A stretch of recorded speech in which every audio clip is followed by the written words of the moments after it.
All right, welcome to the kind of post week 2, starting week 3, Pro Football Doc Sports Injury Central podcast.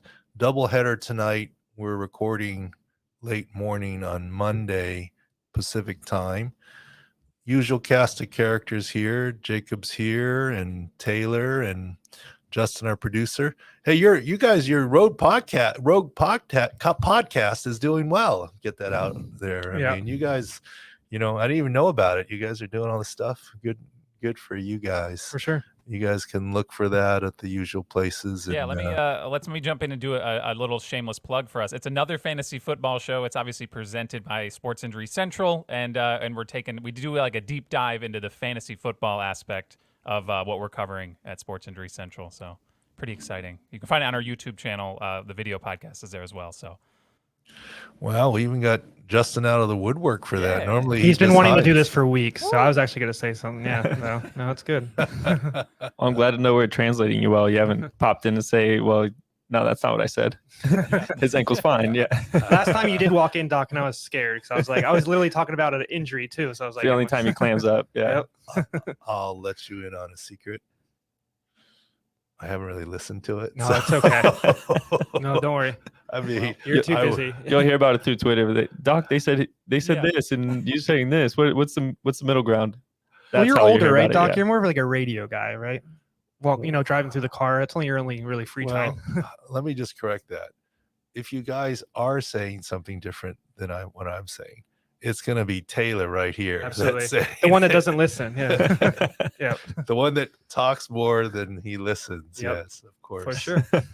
And now with coffee now, I'm scared of you.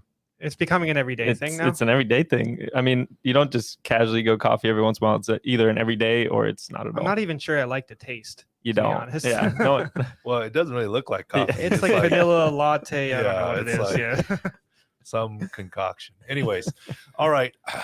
Everyone thinks it's a horrible injury week. Look, it's the NFL. There's always injuries, but really, absent Trey Lance, it was actually a relatively good week. And sure.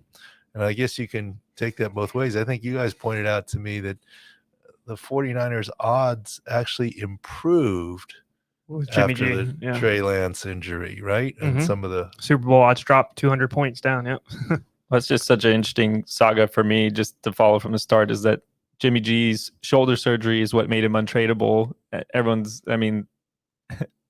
hindsight's 2020, so it looks like a great move by the GM to keep him on, but the reality is they didn't want to let him go for free by cutting him. Well, yeah, we've talked about it before, hiding behind health or injuries. I remember after the Jared Goff news broke of the trade for Matthew Stafford, remember that was when he, quote, was benched in favor of John Wolford against Seattle in the playoffs. Right. And everyone was like, you're wrong. Jared Goff, his thumb wasn't ready, but he actually came back and played 3.5 quarters. And we talked about hiding behind health, that the Rams have fallen out of love with Jared Goff because if Goff wasn't healthy, Blake Bortles would have been active. You would have had a third quarterback, but instead you didn't, which meant Goff was healthy, but you chose to play John Wolford because he could practice all week. Goff didn't practice all week. Now we're hiding behind health and during that, the podcast was with Lonnie Paxton, right, former New England Patriot who knows Jimmy G, and we said the 49ers were hiding behind health with Jimmy G's high ankle that year, not playing him when they could have. And sure enough, 3 first-round picks, and here comes Trey Lance. Right. Look, the shoulder injury, no one was going to trade for Jimmy G for 2 reasons. Number one, you got to get healthy from the shoulder injury. Well, actually, technically 3 reasons. Number 2, contractually, you're not going to take on his big starting contract. So what value is there? And number 3, you couldn't get him early enough to get him with the new scheme. It never made sense. Obviously, Cooper Rush won with the Cowboys, right? But it doesn't make sense to go get Jimmy G and put him in a new system that he doesn't know and didn't work with. You're going backwards, I would say. Yeah. So that's why you stick with Cooper Rush. So that's why he's not tradable. Yeah, it looks brilliant now, but part of that brilliance was, look, I love John Lynch, right? But part of that brilliance is he didn't have anywhere else to go. Mm-hmm. And Jimmy G realized that, so he agreed to restructure his contract. Right. He thought staying here would be his best move versus going somewhere else where he's not familiar. Look, if he goes somewhere else where he's not familiar and doesn't latch on immediately, all of a sudden his stock drops. Staying in San Francisco, you're sort of parked. You're still making some money. You can make a move next year when the game of quarterback musical chairs continues. Right. That always restarts. Then get a landing spot. He just was too late to the party. The music stopped. Yep. And what's he going to do, right? The music stopped. So, nothing else for him to do. So it was a good compromise. And then, of course, here you go. I did find it amusing, some of the comments that, Kyle Shanahan always gets his quarterbacks hurt.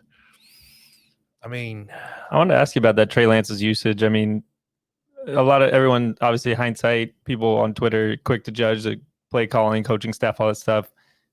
Trey Lance, the one start last year, he did have 16 rushes against Arizona, picked up a knee injury, and then he had 3 carries in the first quarter this time, and the third carries where he got hurt. Well, in general, quarterbacks get hurt how? Out of the pocket, right? Extending plays or running. That's how it happens. Look, Phillip Rivers is a tough guy, but his 200-plus game streak was he gets rid of the ball. Right. Eli Manning, in general, Tom Brady. The one time he tore his ACL. Well, that's Twitter's funny. That's the one thing I saw Twitter comments. They're all saying all the people that were out of the pocket. He's the one that was in pocket, right? That he got hurt. First of all, but then that was the new rule, right? You can't hit a quarterback low, but you are vulnerable in your knee low. Right. Jacoby Brissett got hit low with a knee brace on, probably saved him from an MCL in that lead leg. Not even on the injury report. Yeah. But so it's not impossible to get hurt in the pocket. Look, we talked about it. I'm sure we'll circle back around to it. Phillip Rivers broke ribs on multiple occasions in the pocket. So it's not like you don't get hurt when you're in the pocket. Right. You can and do get hurt in the pocket, but especially these leg injuries. Jimmy G got hurt out of the pocket, scrambling down the left sideline instead of got the first down, didn't step out of bounds, tried to cut back in and got hit and tore his ACL. If you're out of Lamar Jackson has been a relative exception, but remember the last 4 games of last year he was out with the bone bruise. Right. In general, Russell Wilson's been done very well running out of the pocket. But look, if you run out of necessity, 3rd and 8, and you get the first down because that's your only play or, whatever it is, that's less risky than running as part of your offense. If you run as part of your offense, that elevates the risk. And that's Trey Lance. Running is part of the offense. And Prescott was out of the pocket too. He was going to the Prescott was on a scramble, right? Exactly. And out of bounds. Downfield and got tackled, not quite horse collar from behind, but a little bit like that. Yeah. Out of the pocket is how it happens, extending plays. Before Prescott, Tony Romo was getting hurt out of the pocket most of the time, extending plays, his back fracture, etc. And you can't tell these kind of quarterbacks to stop playing because part of their value is mobility, right? I mean, look, even Aaron Rodgers, when he's been hurt, has been out of the pocket, extending plays. Either dumped on his shoulder the one time with the collarbone fracture, his knee issue, etc. There's more risk when you're out of the pocket. His toe was out of the pocket. He was at home, right? Oh, yeah. Oh, God. He might be out of pocket too. COVID toe. Yes, No. But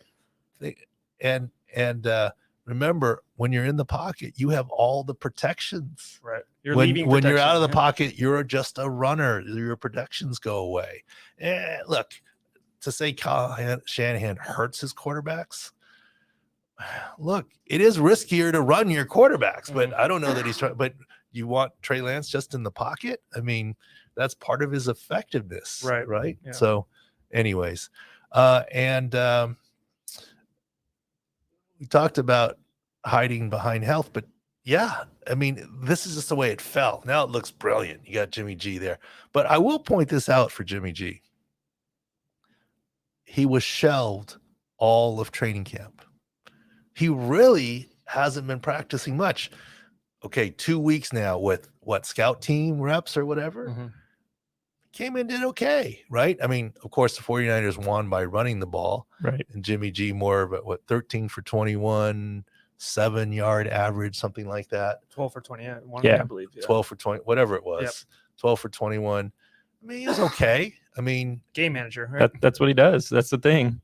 it was fine, but he was also running Trey Lance's packages, Yeah, right? that He was had the a RPO at the Yep. goal line. That was an interesting. I He had a mean, rushing touchdown. So it's going to be interesting how they morph back Mhm. because usually you have your backup in the mold of your starter. Jimmy G and Trey Lance are two different guys, right? I mean, you look at, okay, go back to Lamar, and then you have Tyler Huntley, right? You try and mold them a little bit the same. You're not going to have a pure pocket guy as your backup when you have Lamar as your starter, right? That was part of the issue going way back. Josh McDaniels and Tim Tebow, they won with Tim Tebow, but he was a unicorn. Mm-hmm. And so how do you practice for your backup for one offensive system and the starter for another? It's very difficult. And Especially with the left hand, too. yeah, I mean, handedness and the whole other thing. But in any case, well, it's going to be interesting to see how it affects just fantasy stocks and just stuff in general. I mean, does George Kittle have a chance to come back week 3 from that groin? I think week 3 is his 50-50 week. But prior to this, He was never had a chance. He never had a chance. Yeah. Week 1, not a chance. And week 2, I would really say, I'd say week 1, the correct one was out. Week 2 was doubtful. This is probably the real questionable week right now of whether he can come back or not. Right now, we're kind of at 50-50 on Kittle. We'll jump to the other team in that big Sunday night football matchup. The Broncos, a little banged up in their win over the Texans. I know we just shot a video talking about Jeudy, and I would think it's likely SC joint.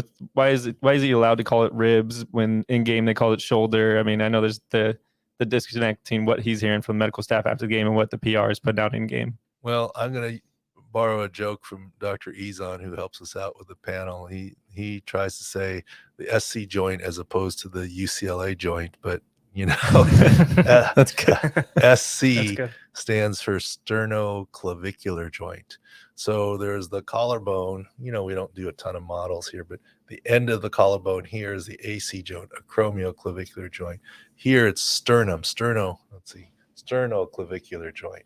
And it's very near the ribs. So they announced shoulder questionable. And we were saying, look, if it's AC joint, you can get an injection in return. If it's SC, maybe not. And when he didn't, we started leaning towards SC joint, no fracture. Right. And then I keep saying Paul, but Nathaniel Hackett. Nathaniel Hackett, Yeah, I made a video earlier and I said Paul Hackett, right? You said it so fast. It's just like, Paul Hackett. So it's like, you might be able to pass with that. Yeah, but whatever. And then you guys said until he proves himself, maybe he doesn't. Yeah. You don't need to learn. Yeah. Whatever. That's a whole nother story. Yep. Nathaniel Hackett said ribs. Well, the SC joint is close to the rib, so pressing on the, so we think it's SC joint. Tyreek Hill, SC joint 3 years ago. Yep. Week 1 exited, had a procedure at the hospital to relocate it. More severe, I would say. More severe. Yeah. Missed 4 weeks, returned week 6. So really 5, missed that game and 4 more. So return week 6. Jerry Jeudy's better than that. Hopefully 2, no more than 4. Okay. I mean, if things don't go his way, I mean, he could hit 4-week IR, but hopefully he can avoid it a couple weeks.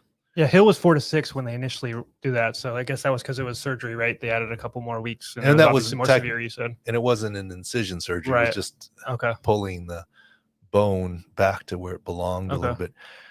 So Jeudy, his season's not over, no surgery, 2 at most 4 weeks. That's kind of the That's window. becoming a little wide receiver cluster, though. KJ Hamler is still coming back from his knee and hip procedures. Tim Patrick, obviously gone for the year with the torn ACL. So Kendall Hinton was out there, former The quarterback. quarterback. Yeah.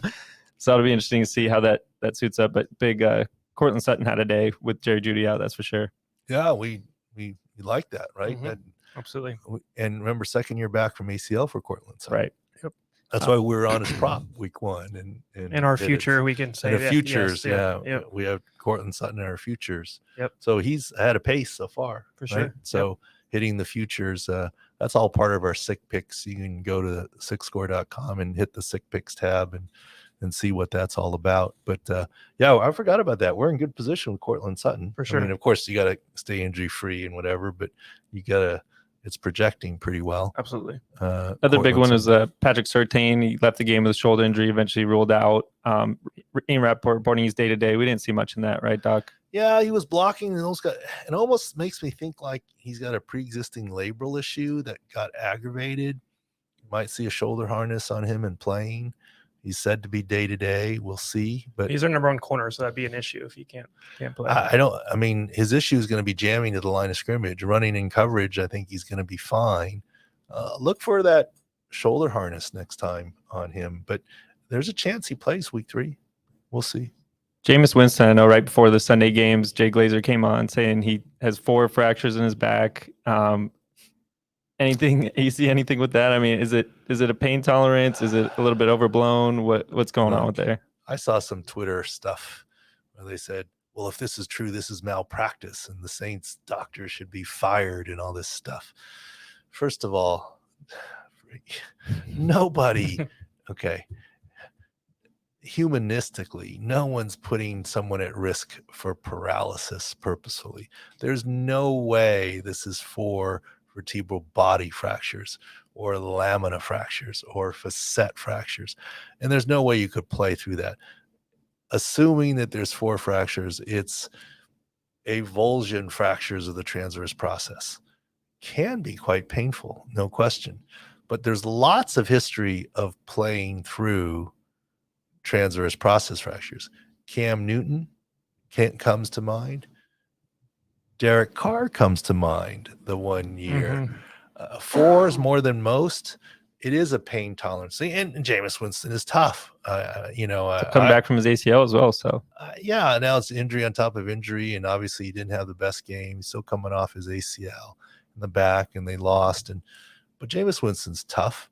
And look, I nominated him for Beast of the Week. I mean, to play through. Those are hard to inject to play through. And he played through. And so kudos, but he wasn't going to be paralyzed. That wasn't the thing. Look, Jay Glazer, that's a great report. No one had that. Okay. Well, you remember last time I remember seeing something like crazy. You remember when Drew Brees broke his ribs? I remember a report saying like there was like 90 ribs broken. You said there's no way it could be because his chest would be caved in. Like sometimes I feel like the numbers are a little exaggerated, especially Glazer maybe. But. Well, when something doesn't make sense, there's usually a good explanation, and sometimes it's lost in the translation. I mean. I almost said Paul again. Nathaniel Hackett, ribs. His team said shoulder. Now he comes back. I mean, I don't. They're not trying to mislead. It's just sometimes it's lost in the translation. And we talk about all the time. People said, "Oh, he had his meniscus repair." What? No. He had a meniscus trim. Right? I mean, they just use the vernacular repair, and that's kind of what our role is to try and straighten things out a little bit. So I'm not worried about that stuff. But my hat's off to everybody. And to play this game of football, you have to be tough. There are some that are tougher than others, but if you don't like contact, you're not wrong job, right? Yeah. If you don't like contact, you're going to drop out at the high school level, right? You're not getting to college. It just gets more, so in general, and I guess the only exception is maybe kickers, right? Right. I mean, they may not like. That's a psychological job, though. I don't know if I want that either. I know. Well, Well, so, since we're talking about fractures, I learned something I didn't know this week, that you could fracture rib cartilage that Herbert reportedly has and Kamara is reportedly dealing with too. Fracture means break. Okay. So let's be simple. You guys know us. I have all the models you want. We can bring out skeletons and models and stuff. And you don't like that. That's a crutch, right? A little bit. I like to talk about what injuries mean in football. Yeah. To say the knee bone's connected to the leg bone or the MCL's on the inside of the knee and it does the. We could have been science majors. It's like a weatherman, right? You can point to a green screen. Do you actually understand the weather, though? Yeah. So let me explain it to you this way. We're sitting at this table here. Okay. Fracture is a break. Okay. Fancy word for break. Can you break a table leg? Yeah. Piece of wood. Yep. Almost like bone. Right. Can you break a plastic table leg? No, Not really, no. bends Well, more. you can, yeah, right? Not yet, Hands but it's first, still, but yeah. it's not as easy. Yeah. Look, I broke my wife's plastic lounge side room chair. Oh, so you have experience. That's a recent Yeah. example. Yeah. Yeah, I guess I leaned back and cracked the handle. It broke, Yeah. kind of thing. I got to replace it. But you can crack plastic. So think of cartilage as more plastic Then wood. than bone being wood. Okay. But yes, you can break plastic. You can Okay. break. Now the issue there is, I don't know if that analogy struck home. I think just the only I'm thinking every about time it. I hear cartilage, I just think your ear. So it's like you can't break your ear. There's different Or types. your nose. Yeah, I guess You could have your ear bitten off. No, that's a whole other. That's a whole nother story. Another sport. Yes, Yeah. yes. Another sport, another story. No, yes, you can. And the problem is, don't take the cheese. And I'm not saying he's lying. Maybe he's not explaining it correctly. Right. There's no way you can tell me it's better to have a rib cartilage injury than all across the board better than a rib fracture. It's probably better for acute pain because rib fractures have a little more acute pain. And perhaps if Justin Herbert had true rib fractures, as heroic as he was, he wouldn't have been able to finish the game. Right. And Alvin Kamara finished the game, right? He I did. mean, with those rib cartilage fractures. So rib cartilage fractures are better because they hurt less. They're probably also better because it's down lower and you don't have the sharp edge and the risk for lung damage. Okay. So that's where it's better. Where it's worse is it lingers longer. And part of that is what heals quicker, when you cut yourself shaving or you get a paper cut. The shave cut heals real quick because it bleeds and then it heals. But that paper cut that doesn't bleed takes lingers much too, longer. and it lingers the pain. Yep. Rib cartilage, bone, dry as a bone is a misnomer. That was a good analogy, by the way. That hit hard. I like that one. That was a good one. Sorry, I was just grading. I was grading the two. Analogy grader. Yeah. I was looking at blank stares earlier. That's why you questioned it. Oh, it's good. So dry as a bone is a misnomer. Bone is very vascular and bleeds. Okay. And especially rib bone, cancellous bone heals quickly, etc. With callus and the whole deal. We don't need to get into all that. Rib cartilage does not have significant blood supply. That's why it's longer. So I would not say rib cartilage is blanketly better than rib bone. It has its up and down side. And Kamara didn't play. Now, we're actually working on a piece now. Things have changed post Tyrod Taylor. Look, I get it. Back in the old days when I worked for the then San Diego Chargers and we walked 5 miles through the snow uphill both ways to and from practice, right? The old grandpa story, right? We injected people regularly. I told the story about Drew Brees. I had permission to tell the story that before he reached greatness, I mean, he's almost left the game, was benched for Phillip Rivers, and we injected him in the hallway, and then injected him, and we won the AFC West for the first time ever, 12-4 with Drew Brees, and retained his job, and that sort of launched his career, really. Inject him in the hallway. Like Phillip Rivers has allowed me to say, I've injected him a couple dozen times. Well, I was going to say, when the Taylor first thing happened, you were explaining how you used to do it. You said you've done it 100 times in your career. I actually had my assistant count who helped me with the team. I said, how many times do you think? And he said, probably 100. Yeah, I remember you saying that during Taylor. 17 years, right? So if you're like half dozen times a year, you're at 100, right? And that's probably true. And look, every time someone, and Phillip Rivers got a rib fracture, we probably injected 3-4 weeks, right? So it's not a 1 week and done. You got it, like you said. Well, and here's the thing: the injections work very well during the game. You got a band of numbness, and you can throw, you can do everything. Now you can't practice. Okay, that's one thing. But the other thing is, I also can't promise how sore you'll be after the game. Okay, because you're not.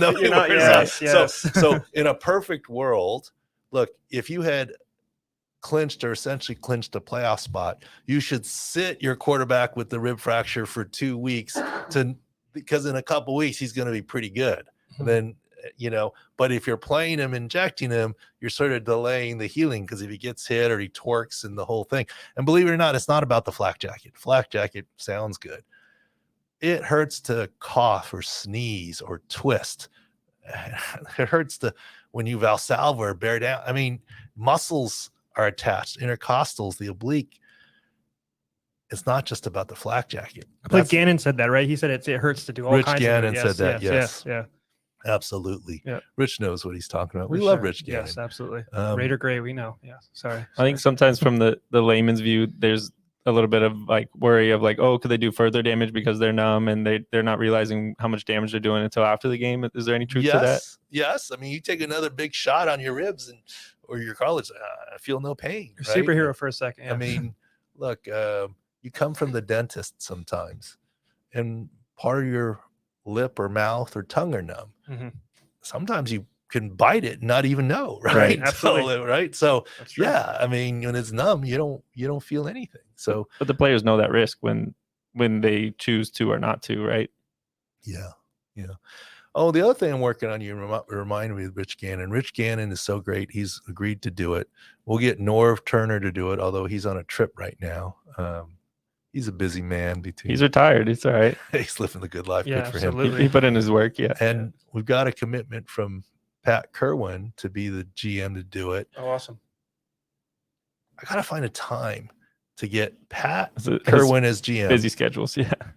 Norv Turner as head coach, Rich Gannon as player, and me as team doctor, and basically simulate a conversation for you all about what's the decision-making process for Dak Prescott returning to play or IR or not, all the different factors, what the player's saying, what the head coach is saying, what the GM is saying, what the doctor's saying, and have a conversation.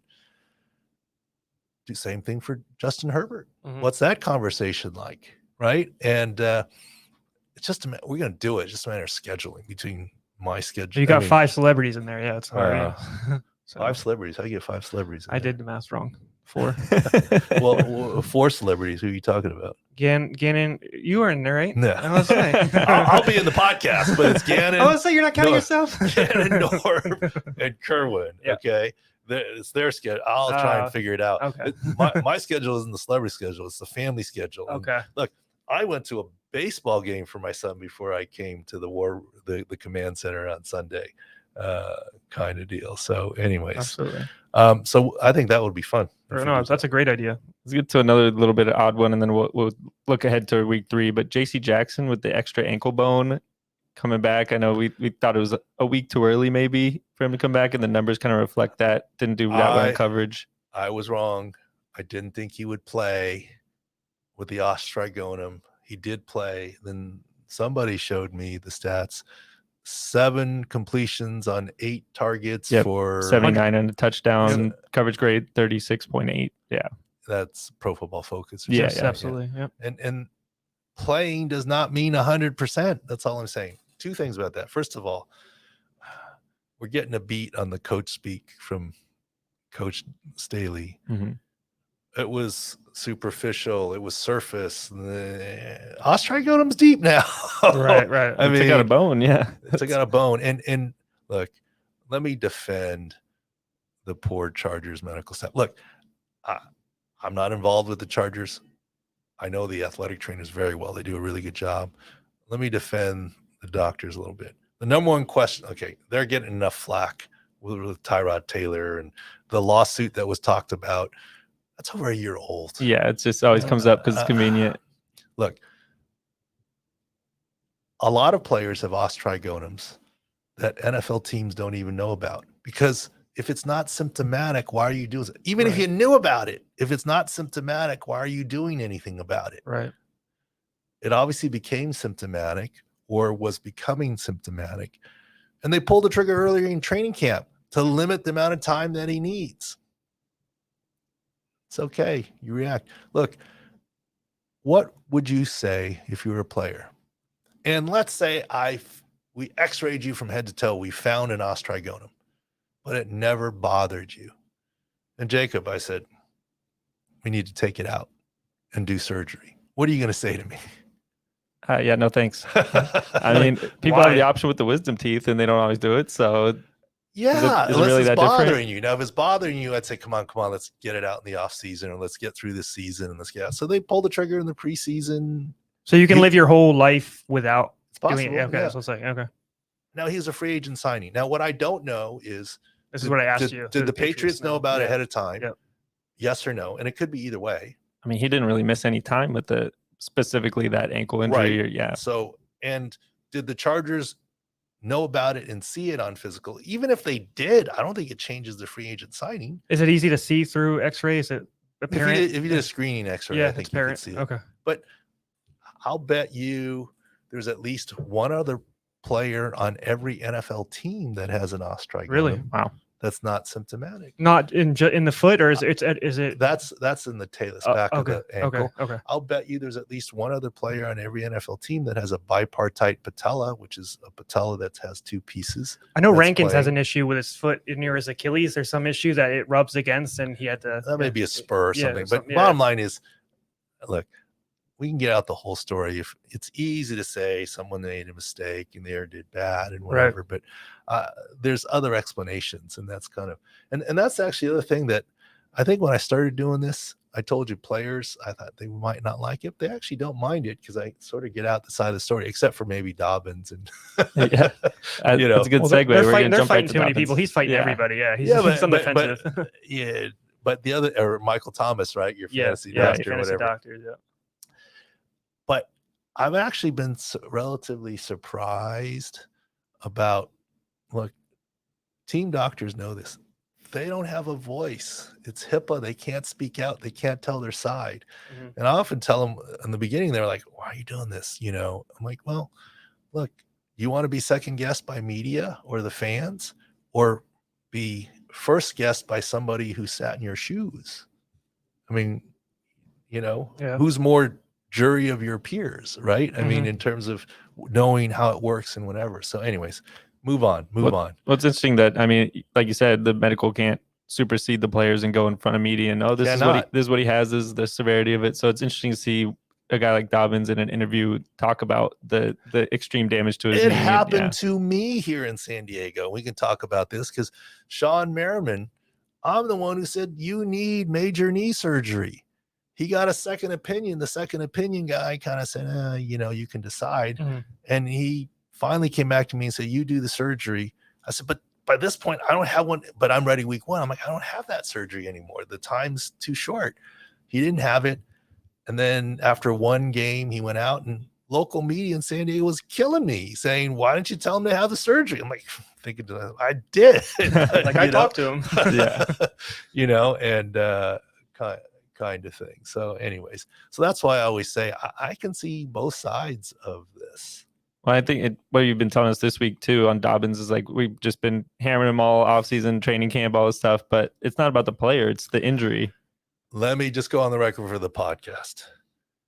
His recovery is actually fantastic.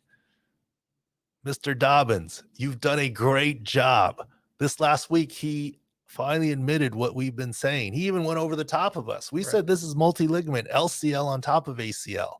That's why, even though he was preseason, this is why it takes longer. Mm-hmm. He said ACL, LCL, hamstring, the biceps femoris probably attaches to the LCL, and meniscus.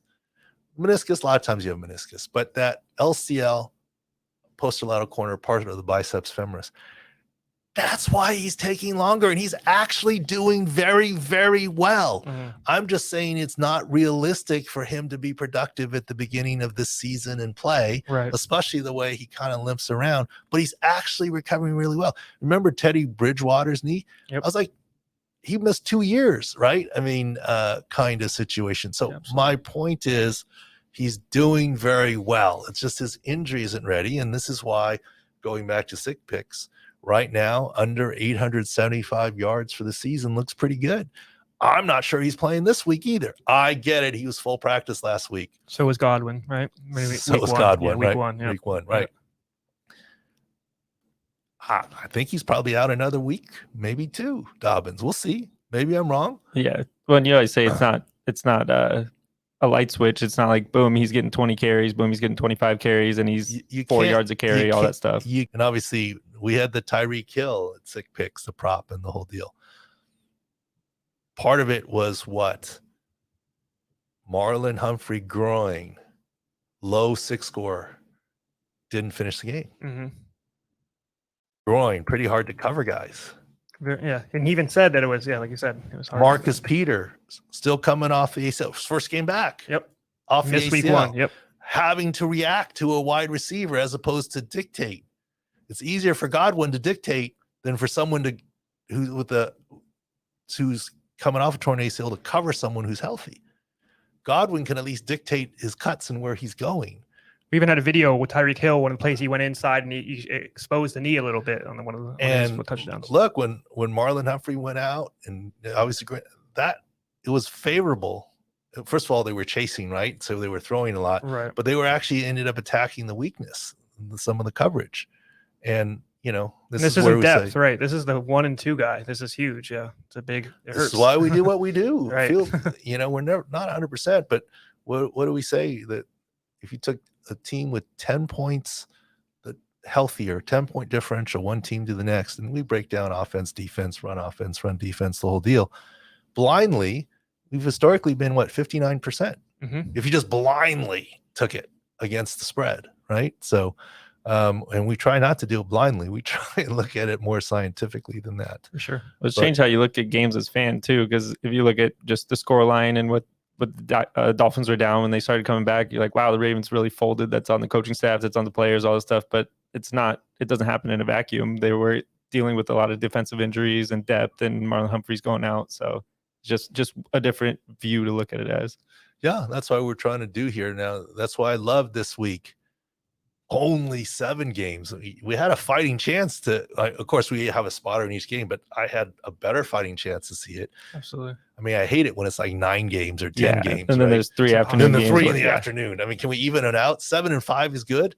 Let's permanently do 2 Monday night. I mean, tonight we'll be in the command center here for a little bit with the 2 games on, and I think that'll be easy. Right. Yeah, I think so.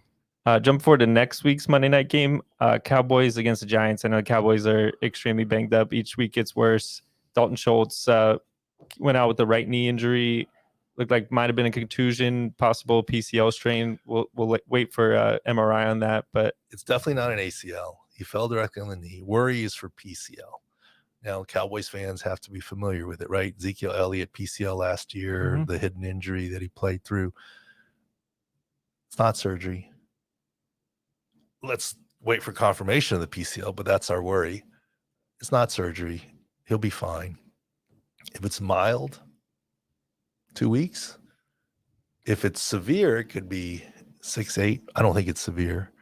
I mean, he's on the crux of 4-week IR or not, and we'll see what that decision is. Look, if you want to grade him on the Dr. Jones, Dak Prescott scale, he's playing next week, that the he'll be at practice tomorrow. Yeah, exactly. But then it didn't quite work out. Yeah.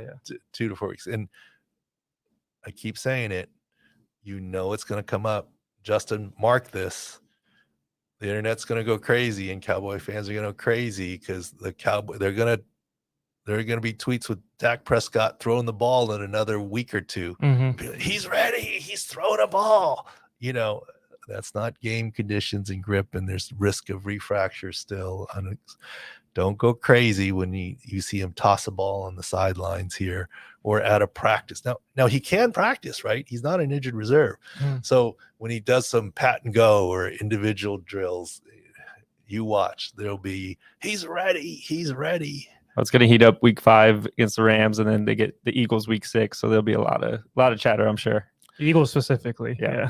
Well, I'm sure. Yeah. Well, I mean, right now, Cooper Rush did all right.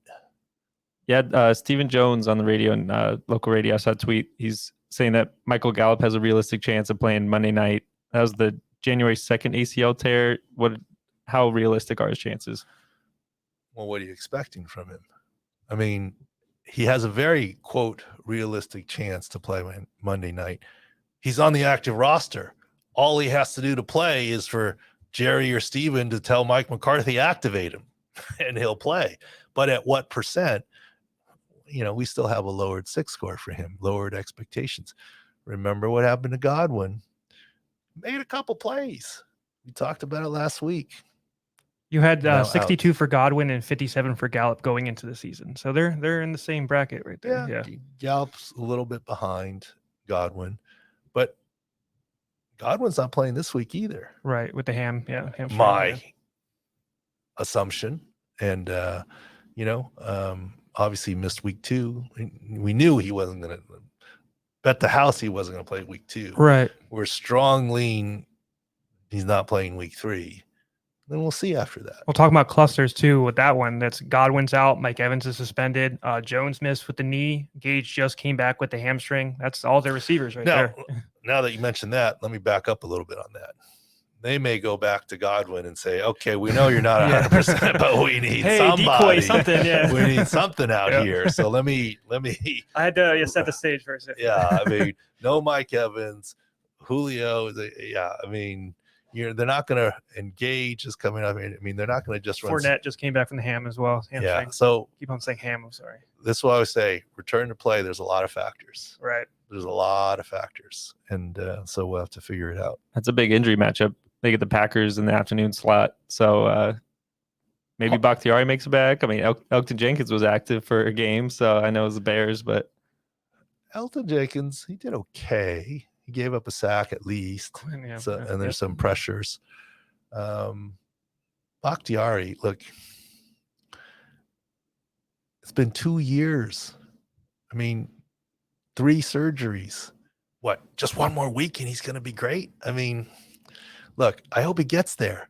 Last time I saw him, he was still limping. Yeah. I remember one of his quotes right before the season. He was just like, I'm going to try to play the whole season. When I hear that, I'm like, you're missing 4 games, maybe. Yeah. You're saying you're trying to play 17 games. It's going to be a battle. That's what it seems like he's setting up, is dealing with all the swelling and all the stuff he's dealt with before. That's not going anywhere, he was right? getting a knee drained like almost before every game, they're saying. So before, last year. Well, we'll see. Yeah. I mean, I don't know. I'm not holding my breath there. Right. James Conner exited with the ankle sprain. They get a matchup against the Rams this week. I think it was interesting to see Cam Akers' usage, but what are Conner's chances to get back on the field for week 3? Not what I'm mad at. I wanted the Cam Akers prop after the week 1, and he got a bulk of the carries this time, right? Mm-hmm. And he would have hit the over. But anyways, I wanted that prop. And by the way, it's for sick picks and other stuff. I'm in California. I don't wager anything anywhere. It's all play stuff that we're saying for me, but it's for sick picks in the site. James Conner's injury is not significant. Yeah, Rapport said it might be minor, needs day-to-day. Released this morning. We just got news on Jerry Jeudy too. It's also considered day-to-day. They said chest/sternum injury. So finally said sternum. There it is. Yes, sternum. Yeah, hey. There we go. Yeah, the rib bone connect. No, anyways. S is for sternum. SC joint. SC joint. Sternoclavicular joint. Yes, day-to-day. Yeah, day-to-day is probably right. I mean, there's a shot he could play this week. There's a shot that he could play with this week. There you go. Hey. Is another issue. Yeah, I mean, 2 weeks is a good target. He could make 1. Don't think it's leaking to 4, but that's sort of the range. So it's not impossible. A lesser one I just saw too, Steven Memes, the weak side linebacker, did confirm Achilles as well too. So you're doing good right now on these two. Yeah, well, Ravens' depth is not. They have an under 86 score this like right now, and every week I feel like we are caused to drop it more. Yeah, that looked like the video blocked his heel and ankle, but that you had the worry though. Yeah, the worry for Achilles there, and then the other guy with the broken ankle, the fill for the Rams. The right guard. Yes. Yes. It's fractured. Ankrum. Fractured fibula. Yeah. And that's an issue too, because they've moved their right guard to center because Brian Allen's dealing with the knee scope. So they're going to be on a 3rd string right guard. So there's a little bit of shuffle and offensive line issues for the Rams. Yep. I know it's not exactly injury based, but is there anything you see going on with the Bengals and Joe Burrow. I mean, he's the most sacked quarterback in the league. He's got 13 sacks. Is that missed time because of the appendix, new O-line? Well, my understanding is their left tackle is a stud that they drafted Jonah in the Williams. first round, Yep. Jonah Williams. But the other 4 guys are all new. Yep. I mean, look, can you throw 5 guys out on a basketball court and play well together? Absolutely No, not. tried. Absolutely not. That's kind of what it is there on the offensive line, right? You got to communicate, you got to know, you got to get used to each other, etc. Talent doesn't matter in this situation. Well, look, talent certainly matters, but playing together matters too. I mean, look, one thing that I always said, or in my mind, each sack is worth probably half a turnover. Mm-hmm. Because look, if you get a sack, you're less likely to get a first down than you're punting and whatever. But obviously, you get sacked when you're on the 10-yard line, you still kick the field goal, so it's not worth a turnover. So in general, Joe Burrow's had 6 sacks this week. So and the 7 the week before, yeah. 7 the week before. 13. Now, how do you win a game when you throw 4 picks and have 7 sacks? Right? I mean, that's a lot of turnovers. The Cowboys, I think the game, there was no turnovers, right? Correct? I think he had a fumble, but they got it back. Okay. Yeah. But 6 sacks, and the Cowboys were sacked once. So if a team has 2 more turnovers than another team, the win percentage is like 90-some%. Mm-hmm. So the 5 extra sacks is more than 2 turnovers. That win percentage is 90+%. When a team is -2 on turnovers, they're 90% loss throughout history of time, etc. So they got to get that straightened out. They get a matchup with the Jets this week. I think Salah is already ruled out. Zach Wilson through week 4, and we're still in week 3. So what's Zach Wilson's recovery timeline? Is he going to be ready to go week 5? And he's returned to practice field. Flacco's like 2nd or 3rd league in passing yards, so I don't know if he wants to bring. Do we got a quarterback battle? No, but yeah. Look, Zach Wilson, if that were Tom Brady, he'd be playing already. Right. He's ready to go. They're just getting him the practice reps and to be comfortable and what have you, because he's their long term. And, it doesn't hurt that Flacco did okay this week. Let's jump to the Beast of the Week. Doc, you had brought up a nomination of college football, non-injury, actually, surprisingly, but Penn State quarterback Sean Clifford out of the pocket, like we talked about earlier, but scrambling, wasn't really sure what to do. Justin's showing it here. I'm sure he gets destroyed. Crushed. I mean, this is an old school, you got jacked video. I didn't see the game. The reason why I am saying nominating for Beast Week, he stayed in the game. You know why? Because their backup's like a 5-star recruit. He's in his last year. He's scared to lose his job. Also, like we talked about pocket quarterbacks, that's somebody that should never have left the pocket. So he was a sitting duck there. Did you see the video? Yes. What would you have done if you got hit like that? You just stumbling, I'm just laying down doing snow angels, something. I'm not getting comfortable on the ground. He got crushed. Right. The video. And he stayed in the game. I mean, the question is, he didn't get a head check, medical. I mean, no targeting call. I was a little surprised. I mean, you know what's amazing? And we talked about this before, like not getting political, whatever. COVID is real, whatever. If this were prior to the COVID pandemic, the internet would have exploded with head injury. Where's the head check? Look at that guy. I can't believe they put him out of safety of the players. But since COVID, people have focusing on other things. On other things. It's not forefront of the mind of everybody. But I mean, that hit speaks for itself. So I'll give it to him. I think he's a beast to get up after that one. I'm assuming he's okay. Otherwise, I wouldn't want to talk about it. Yeah. That got injured. Yep. Unless you got something else for Beast. My nomination is Mike Evans for coming out of the woodworks. Continuing that beef with Marshawn Lattimore. He takes every opportunity he can get. But what caught me was he was talking to the ref after all the scrum and everything. He says, "That's Tom Brady. What do you want me to do?" That's a good point. There's not much. Yeah. No. What you want him to do is that's Tom Brady. Okay, step in between them. Yeah. You didn't need to go like that was a war of words, and there wasn't necessarily. He already walked away already. He came back. Yeah. So. I mean, I read what Runyon said, the guy that, the players' safety and stuff, and he said the same thing. He's like, you went to the sideline, but then you came back and pushed him, and another fight started. So, I mean, not the de-escalation you want out of it. Yeah. If a principal gave me that slip, I have to accept what I did. Was Bruce Arians chirping? I mean, I heard some reports. He was chirping on the side. Yes, he was. He was part of it. Yeah, it looked like he kind of ordered. Looked at Mike Evans, gave him a look. Like, you gonna let that happen?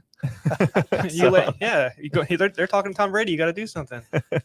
I don't know. I don't know what happened there, but I mean, he's not a member of the coaching staff.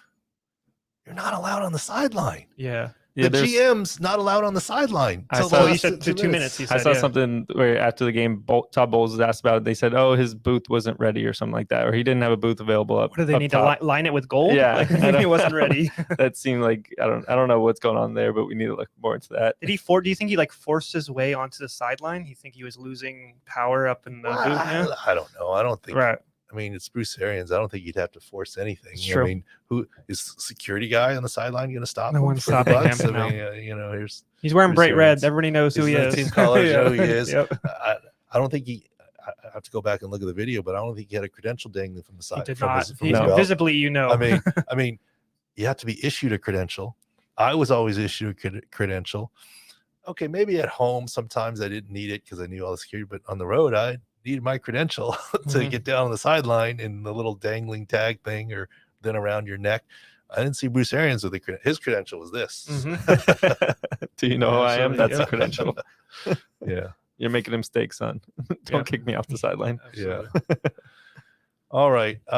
Thanks for watching and listening. Pro Football Doc Podcast, Sports Injury Central. Good job on your Rogue podcast there. Maybe I shouldn't call it Rogue. I mean, it's only Rogue for the first couple of weeks now. Come on.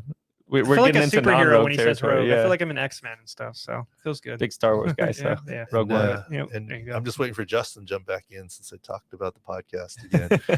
Anyways, thanks for watching Best this. podcast in the world, next to the Pro Football Doc Podcast, which There you go. go. Right Side by side. Yep.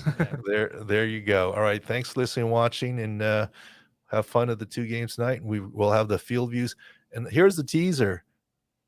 Justin will get an explainer video. We have an unbelievable new feature at the website with 6 scores on players, Sortable information. Yep. sortable information based on FanDuel DFS pricing or projected fantasy points and by position.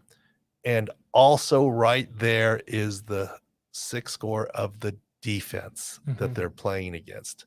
So you literally can look and see where the mismatches are. We got more features coming, but that's one you should start to take a look at. One-stop shop, all the info right It's there. all at the 6 score tab at Sports Injury Central, sicscore.com.